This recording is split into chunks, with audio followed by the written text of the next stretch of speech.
What's up, RBLR Nation? If you're hearing that wonderful, wonderful fight song, that means it is time for RBLR Bulls. I'm here with my wonderful co-host, Mr. Musab Tariq.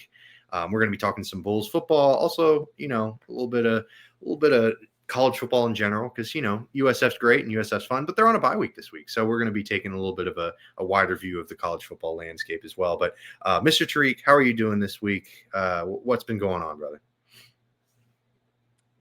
I've been doing well. It's been a great weekend in Tampa Bay. Obviously, our USF Bulls had an absolute field day out there, which was much needed after that Miami loss. And on top of that, the Buccaneers won. So it's been a great time in Tampa so far, and I'm nothing but happy. Of course, there's still some real neat, cool things to see. This past weekend. From some of the guys who haven't been on the spotlight since it was South Carolina State. So one funny thing that I noticed was I didn't realize how much time of possession South Carolina State had compared to us. So like if you just look at that, without looking at the score or anything, you're like, dang, like wow, man, I know. South Carolina's. Man, wow, SC State really dominated in the trenches, man. They were really, moving the chains. And then you look at the score, you're like, oh, that's why USF didn't need that much time. Yeah.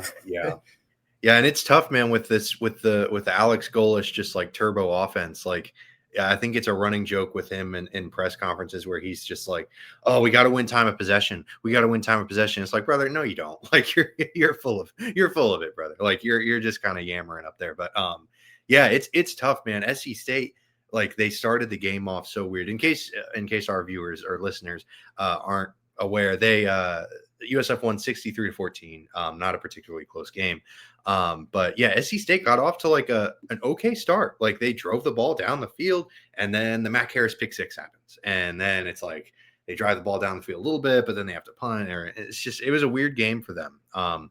It's an FCS versus Division I school type of matchup, so that's gonna be how it is. And USF just kind of took over as the game went on. But is there anything like more solid that you can take away from a game like this, Musab, or is it kind of just like, I don't know, for me at least, it was just kind of like hey, like let's get back on track. Like the Bulls looked a little bit rough in the game against Miami, so let's just let's see them get a little bit of like, let's see some shots go in, that type of thing. But what were your thoughts? Are there any takeaways that you can get from this game? Oh, to be honest, no. I mean, I feel like there's probably just some things that they said, hey, this is what happened in Miami. Let's just make sure that if it were to, look like it was going to occur against South Carolina State, we kind of, make sure we don't, let that happen again. Just, I don't know, just something to kind of, keep the guys warmed up. And I mean, there's still plenty of competition. I understand that, we, just absolutely ran them over 63-14. But I mean, you want to get the backups, some train, some reps as well, because God knows what happens with injuries and all that. You never know who needs to step up to the plate. And already have a little bit of experience under their belt. So, no, key takeaways, nothing really. I mean, I just felt like it was just such a, dominant game from our, I don't even know where to say, our defense, offense, special teams, everywhere. You know what I'm saying? I mean, you look at the stats, 504 total yards, 252 passing, 252 like rushing. What do you say? Yeah, they split. Yeah, they split it right. Yeah, split it right in the middle. But that's just, those are dreamy numbers. You know what I'm saying? So this was more kind of like your dad takes his son to the football game and says, "Son, you're probably never going to see this again." But USF is about to crush the hell out of SC State. Yeah. And here's the thing, man. Like, I remember the days, or I don't remember, it's not that long ago, but it wasn't that long ago when these types of games were happening and USF had to play their starters the whole game. Like it was very much like I don't want to say it was white knuckle or anything, but it was very much an actual football game. Like this was kind of just like, I don't want to say an exhibition because that sounds rude, but it was an exhibition. Like it was kind of tough for SC State to get anything going. USF kind of just ran them over offensively, like you said, especially 252 rushing yards. My goodness, that's pretty ridiculous. I also want to shout out the special teams. I feel like that's just something that I feel like any team can have a good special teams, man. You just need Sure. some fast, hungry dogs out there. You know what I'm saying? So, Mhm. shout out Alvon Isaac. He had a pretty darn good game. I think he had like 5 punt returns for like 110 yards. So Oh, yeah. well, Yeah, that, when that is he nice to see. Yeah, it's nice to see that the consistency, because I feel like being able to do it that much over and over again, flipping the kind of field position all game long, and having or knowing that South Carolina State is probably saying, oh, how the heck do we not let this happen again and again. Mhm. It's good to know that we were still dominant on that, because I mean, look, we already know what Byron Brown and people like Nimrod and Jalen Schuler can do. So Sure. No, that's a good point. Yeah, and Isaac, I'll give him credit because he had a muffed punt at one point, I believe, or it was a muffed kickoff return. I mhm. forget which one, but he did have one where he just lost it for a second and then picked it back up, and it was kind of not his best moment. And then, like you said, he turned around and had some really fantastic punt returns. He did a really great job of bouncing back and sort of rebounding from his mistake, because it wasn't great, but it was also like one of those things where, hey, it's hot as heck out there, like the ball's probably a little bit slippery, and also like you've got guys running at your punt returns and kick returns. Those are not the easiest things in the world, especially punt returns, because you've got a million guys running at you. I mean, I don't know how they do it. I would be I would be a little bit petrified. But regardless, yeah, it was really nice to see him kind of take advantage of that opportunity, because he's obviously gotten off to a pretty nice start as sort of that, I don't want sort of that change of pace running back to Cartavius Norton, because Norton's very much a between the tackles, more of a power back. Alvin Isaac, very much like shifty east-west playmaker, if you will. So it's nice to see him continue to take advantage of the opportunities that he's been given. But I did want to shout out these backups.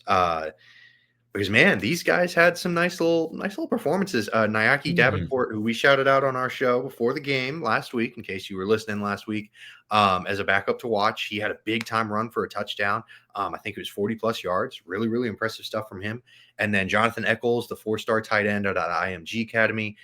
He's an edge rusher turned tight end. He's kind of been playing sporadically during his USF career so far. He had 2 catches last year, and hasn't really played too much this season. But he hauled in a touchdown pass, and he hauled it in when he was playing with the starters. Like, it wasn't like a sort of end of the game, like, all right, go get him, buddy. Like, no, he was running with the starters. So he was running with the ones, and he managed to get in a touchdown catch on a little slant route from Byron Brown. So that was really cool to see, because we also shouted Jonathan Eccles out last week. So that was really fun. Were there any other backups that kind of stood out to you, Musab, or did we kind of cover most of them? I think you covered most of them, man. It was. I also have to say it was just nice seeing everyone get a little bit of action, and so just Yeah. exciting, from Yeah. start I to mean, finish. it's always so much fun to see guys that they're not necessarily playing right now, but they could very well be part of USF's future. I know with the transfer portal and everything that the idea of developing guys, like having guys sit out of your red shirt, it's not necessarily as much happening nearly as much anymore, because guys, if they're not getting playing time and they are deserving of it, they are going to go elsewhere and they are going to find a place to get playing time. But USF has shown that they can maybe get away with it a little bit more than other programs, because we've seen some guys like Schuler and like Mac Harris, who we'll talk about in a second. They've stuck around. They're local guys, quote unquote, in that they've been through the program. So yeah, it's important to have that depth too, even just for this season, because like Musab, like you said, guys get hurt. It's college football. Football is a grueling sport. We're seeing it with the Bucks right now, right? Like all those dang injuries. Hmm. Oh yeah. Um, yeah, so having some good backups, super duper important, and it seems like they're kind of making shoring up on that front. But let's get to Mac Harris, because my goodness, like, I know that it's against SC State, it's against the FCS school. There's only so much you can take away from it, and when you're scouting guys for the NFL draft or something, maybe not going to turn on this tape. But my goodness, Mac Harris had some excellent tape this past weekend. He had a pick six that I mentioned earlier on that first drive of SC State, and they were inside the red zone. Like, they were very much poised to score, but they did not, because Mac Harris came through with a big time play. And then he also had a pair of sacks just all over the place. It felt like in those first 3 quarters when he was on the field, Mac Harris was getting his name called out a lot, and in a very good way. It wasn't like, oh, Mac Harris with a blown coverage. It was like, whoa, Mac Harris making a big time play. So player of the game for us, Mac Harris, my goodness, what, and he's had just a miraculous start too. Him and Schuler have been a huge part of why the USF Bulls have been able to beat Boise State and Florida. Without them, like they were really good defensively in those first two games, and without those two guys, I don't know that they're able to put up that defensive performance that they did. So I was really impressed with Mac Harris, have been all year. We saw, what are your thoughts on Mac Harris's performance? Is there anyone else that you want to give a shout out to that maybe just missed our player of the game? Ooh, I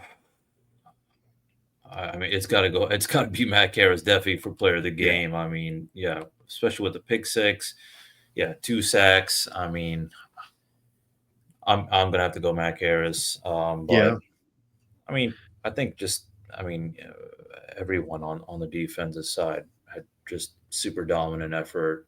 So I mean, I really don't know who to highlight other than just Matt Harris, Jalen Schuler. I mean, those guys immediately. I mean, I know they didn't get so much action, but they made a lot of damage out there when they were, when they were on the field. So, right. Matt Harris is easily my player of the game too. Yeah, I did want to give another shout out. I don't really think of him as necessarily like a backup. He's very much, he's not necessarily the main guy or anything in the running back room. But Sam Franklin, he's a senior. He had over 90 yards, had a couple of touchdowns. He was great. He's going to be someone that's really important because USF, with this turbo offense, guys are going to get tired. Like, guys are going to get fatigued, especially once they get into conference play. Like, I know that, it's the American Conference. They're not playing LSU or UF or anything like that, but these games are going to be competitive. They're going to be close. So they're going to need more than just Alvin Isaac and Cartavius Norton to be able to shoulder that burden. And so I think Sam Franklin is going to play a huge role as the season progresses. They're not going to be able to just have the two-headed monster that they sort of were able to get away with in those first two games, because it's a long season. So I'm hopeful that Sam Franklin can build on this performance and continue to play well, because he looked great out there. He looked explosive. The offensive line obviously had a huge part in that, but hey, shout out to Sam Franklin as well. He had a very, very good game. So moving on, because we can't just keep talking about this SC State game. It's not the least important game, but it's also against an FCS opponent. So, but taking a bigger picture look at USF, they're not ranked in the top 25 in the AP poll. But should they be? Because last week, Jonathan and I had this conversation, and both of us were a pretty solid, resounding yes. But I do wonder, Musab, if that's changed in the past week. I know they were kind of in that honorable mention category. Maybe they just missed, so to speak. But what are your thoughts on USF's ranking? Should they be in the top 25, or do you think maybe 28 to 27 is about right? Yeah, I think 28, 27 is right. It's just a harsh truth that the American Athletic Conference doesn't get respect like the other conferences do. Of course, as I mentioned already, the Power 4 bias. So that's why we're not in the top 25. I mean, after beating UF, I mean, you'd be an idiot to not put us in the top 25. I mean, that was a huge win. You know what I'm saying? So, right. Now, look, we've made our we made a name for ourselves, and I think there were 77 votes when during this weekend for the voting poll for the top 25. So, I mean, USF is definitely up there, and all sorts of coaches ranks as well. The only thing is now is we just got to stay high. We're already in a less, we're not in a respected conference or semi. We're making a name. Shout out American Athletic Conference. Some other big wins to Memphis. So hopefully things change, but we're gonna have to stay hot. But 27, 28 is fine with me. What about you though? Right now, do you think after this win, we ought to be in the top 25? No, not after this win specifically. I think if they had maybe teetered a little bit or faltered a little bit, I think it would have resoundingly been like, okay, they are not a top 25 team. But because they looked so dominant and because they were just like, yep, we're taking care of business, then it's like, okay, let's have this conversation. It's very much a conversation that needs to be had, whether USF deserves to be in the top 25 or not. So I don't know if it's based off of this win, but when you combine, like you said, the UF and the Boise wins, it's definitely interesting. I'm kind of leaning with you in terms of, maybe it's more of a 27, 28 range, but it's close. It's close. And it's one of those things that's good because they're in a very good position to, make it to the college football playoff if they just do what they're supposed to do. Because I think for me, and this gets us to kind of our next conversation, if you will. I think for me that the new goal for them needs to be making it to the conference championship. Like going into this season, I think a lot of fans, myself included, were kind of like, all right, let's see if USF can get to 8 wins, because they've been 7-6 for a while. Let's see if they can maybe 8, 9 wins, not necessarily winning the conference or making it to the championship, but that 8 to 9 win range seemed like a very serious goal. But now that they're 3-1 coming out of these first 4 games, I think the goal has to shift. I think the goalposts have moved. I think that it's kind of like, hey, this is a really good team. They need to be in the conference championship. So basically, my question, Musab, if they don't make it to the conference championship this season, do you consider that to be a bit of a letdown? Yes. Okay. Yes, I do. Just because we've seen what they're capable of doing. I'm still have to see more, around the American Athletic Conference, but I mean that's the clear goal now. Because having a productive season from last year, improving from last year, I feel like that's too easy now. You know what I'm Yeah. saying? So Right. the bare, I mean the minimum now is to reach the conference and then win it, of course, as well. For sure. If something crazy happens, depending on who our opponent is, I mean, because there are some other solid teams in the American Athletic Conference, that's going to be another story. But I mean, yeah, we got to get in there and for sure win. That's definitely my goal right now too. Yeah, and the good news is if they do manage to pull this off, I think the road to them making a college football playoff appearance is pretty straightforward. I don't think that Hmm. there's necessarily this like wing and a prayer type of thing. You're just kind of hoping, like, if they win their conference, if they win this American conference, which I know it's not the SEC or the Big Ten or anything like that, but I think it's pretty comfortably the 5th best conference in college football, then they'll be that 5th Hmm. conference, that 5th conference bid. So, they might be the 12th ranked team in the college football playoff, but I think they'll make it in if they win this conference. So, that's got to be the goal. Like you said, it's got to be to get there. Because I think if they get there, I think in no way, shape, or form can you call this a lost season. I think it's a massive step forward, and it's mission accomplished. Even if they manage to lose, because it's one game, it's kind of nitpicky, it's kind of fluky, but if they make it there, that's such a massive step forward for this program, and they can ride that momentum into some pretty great things moving forward. Obviously, if they win it, then it's like, whoa, all bets are off. Like, that's fantastic. But yeah, just getting there has to be the goal for sure. But what do you, in your opinion, who are the? Because I know you mentioned that there's some good teams in the American Conference, and in my mind, the biggest threats to them obtaining this goal and maybe even winning it are probably Memphis and Tulane. But I wanted to hear your thoughts. Are there any other teams that may be in this conference that you kind of could think you could sneak up on? I mean, North Texas looks kind of interesting, but I think Tulane and Memphis are pretty comfortably the 2 other best teams in this conference. What do you think about that, Musab? Yeah, I'm going Memphis first and then Tulane. Both Oh, real okay. good teams, Yeah. and yeah, I feel like whenever we do play them, if we play them and all that, yeah, we're gonna have a hard time. From the top of my head, I'm forgetting who's on the schedule later on Yeah, they this season finish for out the season USF. against Memphis. They don't have to play Tulane Ah, in conference play. okay then. So yeah, but I feel like the other big thing is, look, we played Boise, which is not the Boise we all know. Okay, now the UF game, that was amazing. Okay, that was great. Woohoo! And then the Miami, of course, we got dominated, and then we just ran over SC State. So it's like, we've had kind of weird. I mean, I'm going to count, of course, all the games and all that, but it's just like, was what even is Boise? I haven't even followed Boise after we beat them. So, I mean, we should still be really proud of our UF win. But what I'm just trying to say is, I want to see just a little bit of American Athletic Conference competition, aka like I want to wait until we play Charlotte, and then kind of see from there how we look against other opponents. Because I mean, it's one thing to squeak by each one of these teams.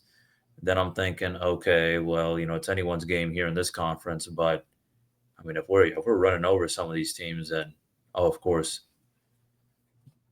Yeah, I mean, I think this Charlotte game, not this weekend because they have a bye, but the following weekend, Hmm.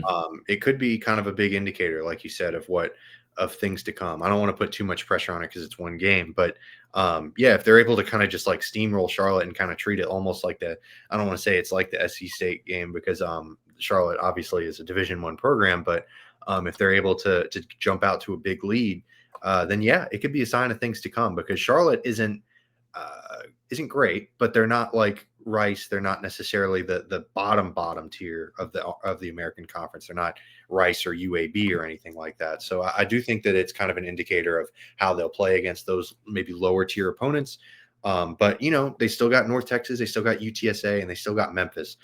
So in my mind, there's still some pretty tough opponents in this American Conference schedule that USF has to watch out for. But it's just something that's going to have to we're just going to have to see how it plays out.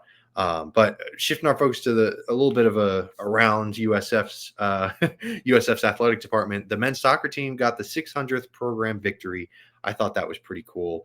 600 wins, my goodness, that's kind of a lot. So I thought that was a cool little shout out that we could give to them because that's a big deal. I know that men's soccer maybe not at the top of people's minds, but hey, it's part of USF. We're all things USF. Go Bulls. So yeah, 600 victories for the men's soccer team. Shout out to them.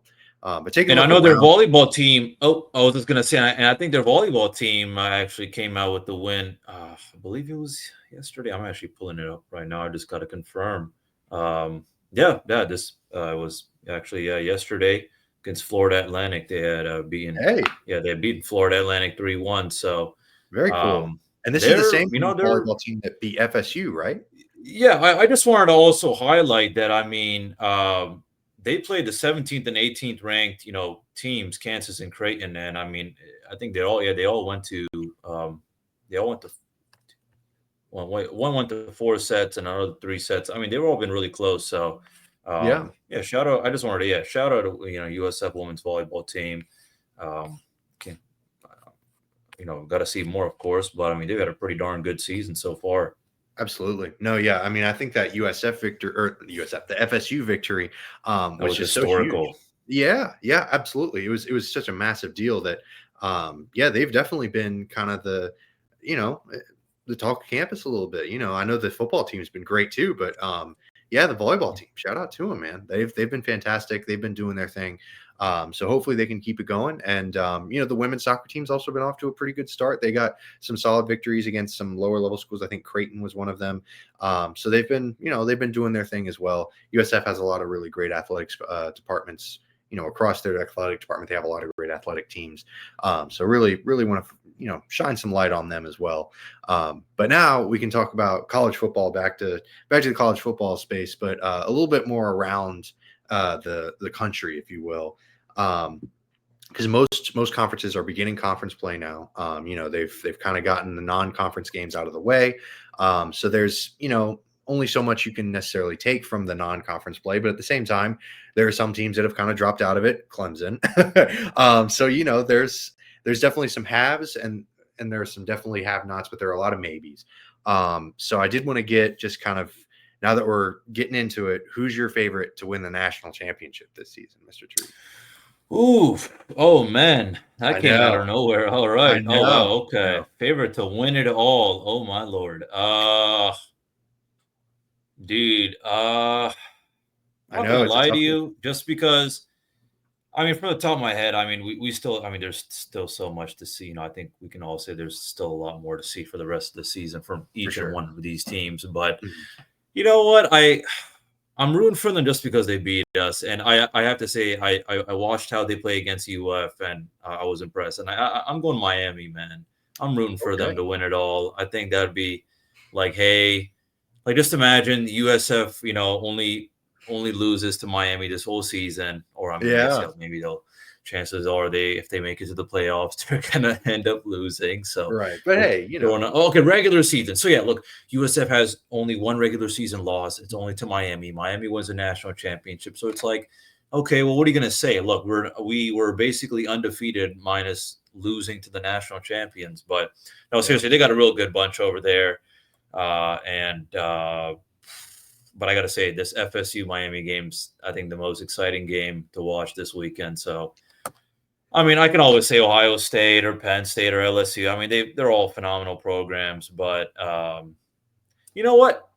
I'm again a little Florida bias, but maybe Florida State, keeps climbing up, man. They got some dogs out there too, so I'm Yeah. rooting for Florida, man. I mean, we always know these big schools always end up there or close Yeah, there, so for that sure. won't be surprising. And I'm just gonna roll my eyes when I see, who makes it to the playoffs, Texas, Ohio State, Penn Yeah. State or whatever. But Georgia. Yeah, it's the yeah, same old.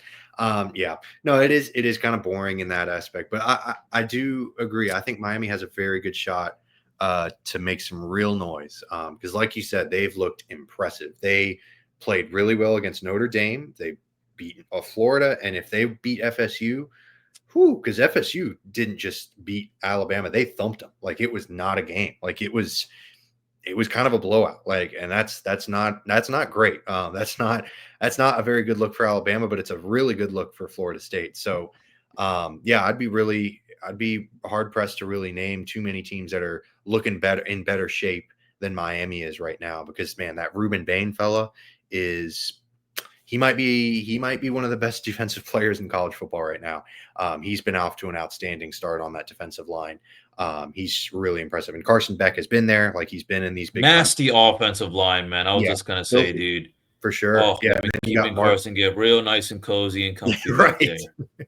Yeah, and then you let Mark Fletcher get all that room. I mean, Fletcher's Uh-huh. an elite level running back. So yeah, there's a lot of really interesting things that could happen with Miami. I like that shout out a lot. Um, I hate to be boring and pick back to back, but Ohio State, man, they look really freaking good. I don't blame you. Julian, Yeah. yeah, Julian Sand he's young. He's I think either a redshirt freshman or a redshirt sophomore. It's his first year as a starter, but man, he looks impressive. Obviously, the that wide receiver Smith, Jeremiah Smith, one of the best in football, and they've got that defense that's just outstanding. So yeah, it's going to be tough. I really like the job that Chip Kelly has done with their offense in the past couple of years. Don't sleep on Tate, their second wide receiver as well. He's sort of that Ibuka role.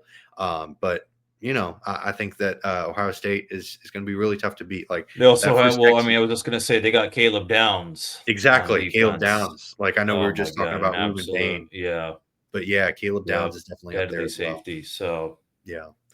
Yeah, they've got some crazy talent. So you don't want to count them out.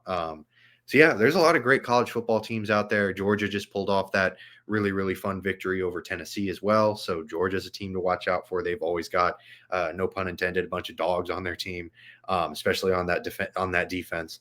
So yeah, there's a lot of great teams in college football right now, and I gotta should ask you be though, Carter, a quick question, just please. because I mean, yeah, looking at, I think the game that really surprised me was the way Indiana just ran over Illinois.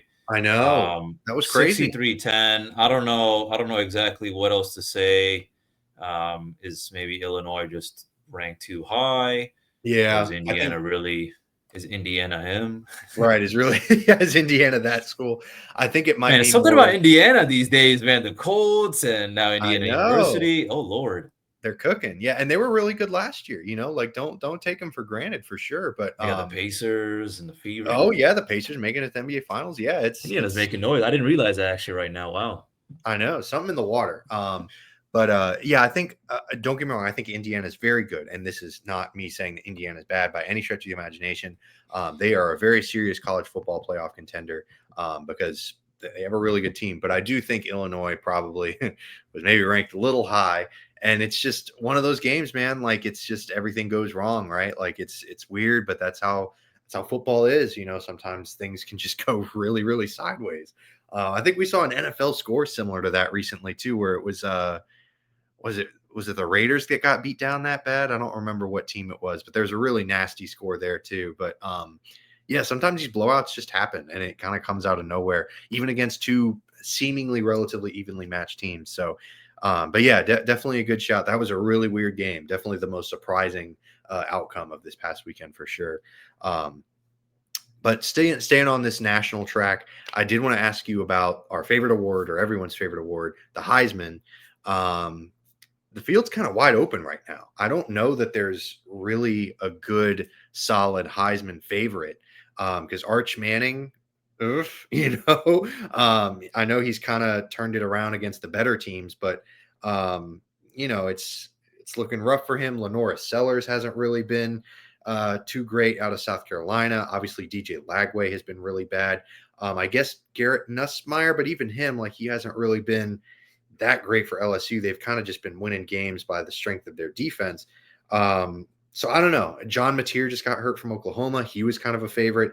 So I wanted to get your thoughts. Were there any guys that obviously I just kind of threw out a lot of names, but are there any guys that come to your mind when you think of the Heisman favorites so far? Uh, kind of early for me, Yeah, I guess. I mean, there's a couple names just depending on how it goes. I'll probably say the two from the kind of big teams and the most popular ones is, I feel like if Carson Beck just keeps cooking, with the help of his offensive line and the rest of his absolutely. offensive weapons, Yeah. he's got a shot. I mean, Jeremiah Smith is an absolute animal out there. But I want to also, I just want to give a shout out to, since we were just talking Indiana, Yeah. Fernando Mendoza. He is making a Yeah. name for himself. Oh yeah. He's been cooking. So I mean, there's a couple other guys, but one guy, I think I saw him in the beginning of the season, and I just remember he had an absolute dog performance. I think this was, I think that same weekend when FSU beat Bama, but I was like, oh my lord, because I was so impressed by Tommy Castanelos. I was like, oh my god, he's going to be the ACC Player of the Week, and then came Haynes King from Georgia Tech. Right. And I Yeah. was like, oh Beat my down on lord. Clemson. So Yeah. I mean, yeah, he's still. I mean, Georgia Tech still got to have to make a name for themselves and all that. But I mean, that was a big win against Clemson, and it's there's a couple names, I guess. Actually, I think even I've heard even like Caleb Downs again from Ohio State. He's a potential Heisman. That'd be pretty neat to see. Yeah. Like a safety winning the Heisman. I mean, For I don't know sure. what. I think of all the years for like because I know last year Travis Hunter won it and he's a cornerback, but excuse me, of all the years for like a pure defensive player to win it, this might be a good one. I know it's still early, but like there's not really a standout like head and shoulders above the rest type of player. Like last year, it was Genty and Hunter. Like those were the two guys, and certainly there's a possibility that that type of storyline emerges. Like there's guys that just go out and dominate. But right now, there's definitely not that, and it's still relatively early. But it's also like this is week 5 we're coming up on, maybe week 6. I think it's week 5, but yeah, it's not, it's not for nothing. Like there's not really a clear standout right now. So, if Ruben Bain keeps playing well, or if Caleb Downs, like you said, has some big time games, and Ohio State is, as we think that they probably will be in contention for a national championship, Caleb Downs could make a name for himself as well. So there's some really interesting names out there in terms of Heisman candidates. But I think we're just gonna have to see. We're just gonna have to see some more matchups ahead of yeah, time. And I feel like like I mean, for example, like FSU versus Miami. We'll get a good idea of how Carson Beck looks against another real hot team. Same thing goes for Tommy Castanelos as well. So, absolutely. um, I'm really excited for Tommy because I felt like he got done kind of dirty in Boston College. He kind of got just set aside at UCF. It's one of those weird things, right? Like I don't know. I felt like Thomas Castellanos has always been a very talented player, like one of the best running quarterbacks in college football. But obviously, you can't just be a running quarterback anymore. Like you got to throw the ball a little bit. So I'm really glad that he's been able to get a shot here because, man, he is electrifying. I know he'll never be an NFL quarterback because he's so small and his throwing arm isn't good enough, but yeah, he's really electrifying to watch out there when he's right. So, yeah, hopefully he can have another good game against Miami, because even if it's not necessarily one of those things where like all the losers automatically knocked out of the Heisman conversation, like if Carson Beck and Thomas both have really good games, they could both remain in it even if one of them loses, or whenever one of them loses. So yeah, it's definitely going to be something to monitor moving forward. We'll check back in throughout the season, but obviously USF has a bye week, so kind of going to have that time off this weekend, not to have to watch USF or anything. So got some really fun action though this weekend. Are there any games that maybe stand out to you? I know you mentioned FSU Miami, but are there any other games that you're going to be watching this Saturday? ooh, other than FSU Miami, I know LSU Ole Miss is this weekend, I think. Maybe. yep, I think. LSU Ole Miss. Actually, I didn't. Actually. I apologize. I didn't realize, but FSU and UVA play tomorrow. So, Oh, it's not this weekend. That's right. Okay. yeah, I don't know what I was thinking. Yeah, No, I you're good. You're good. apologize. Listen, I don't know why. I think there has just been so much. I don't think FSU cares about UVA. I don't think Miami cares about you. I don't think anyone cares about UVA FSU. Yeah. Maybe that's what it was. They were just That's like, you know what? maybe we're just we were just overlooking Yeah. Well, yeah, UVA. UVA had a nice game against Stanford though, so Hey, that'll be you never still a know. solid test. But For sure. no, I gotta say LSU, Ole Miss, Yeah, Penn Penn State State, and Oregon, Penn Yeah. State, and then Bama, Georgia. Yeah, Wow, there's a yeah. Oh my gosh, yeah. and even I know Texas A&M. I know Auburn lost last weekend, but Texas A&M and Auburn, that's a big time game. Like those are two solid SEC teams. Texas A&M is really good. Like they put, I mean, they Mhm. didn't put belt to butt or anything on Notre Dame, but they beat Notre Dame, and it was a good game. But like Texas A&M looked really impressive. Marcel Reed is really really good. I have a lot of hopes that he can turn things around. He's kind of a dark horse Heisman candidate for me, especially if Texas A&M can kind of get on a roll here. So yeah, I'm really excited to watch some college football this weekend. I will be at the beach this weekend, so hopefully I'll convince my fiance to let me sit at the bar and watch some games. But we'll see how that goes. But regardless of what happens this weekend, we will be back next week with another wonderful RBLR Bulls show.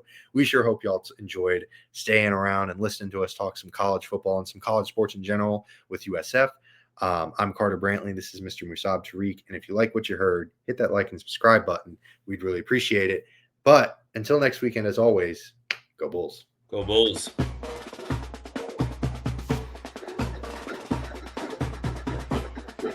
Thank you for tuning into this presentation by RBLR Sports. On your way out of the stadium, please remember to like and subscribe.